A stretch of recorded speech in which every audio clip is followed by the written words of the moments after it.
जागे गेलो हीरो गिरी तोरा अंदर पीके पलंदर आज कोइन हे बवंदर काहे रे सॉरी ना जागे गेलो हीरो गिरी तोरा अंदर पीके पलंदर आज कोइन हे बवंदर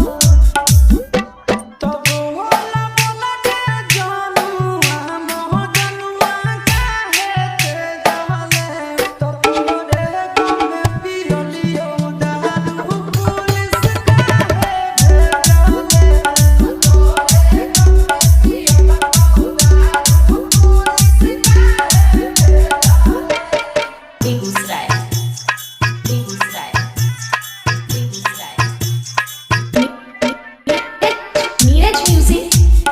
Neeraj music Neeraj music Neeraj music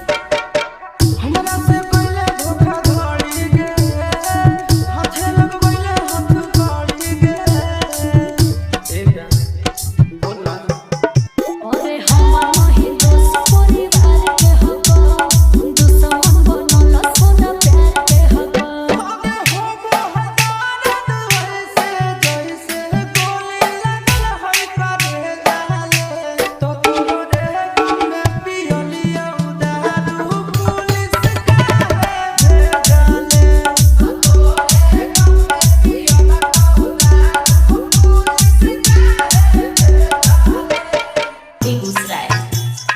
Begusarai Begusarai Neeraj music Neeraj music Neeraj music Neeraj music हमरा से मीठ मीठ बोली गे कैसे तू चढ़ जेबी डोली गे गद्दारी करबे फिर मिले वो हम आस रखे हाँ फिर अंसु आशीष विश्वास रखे हाँ आगे मोह के सबके चाहे प्यार ना समझाले तो तोरे गम में पियलियो दारू पुलिस काहे भेजाले तो तोरे गम में पियलियो दारू पुलिस काहे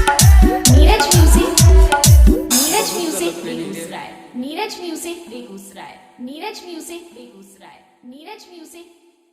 नीरज म्यूजिक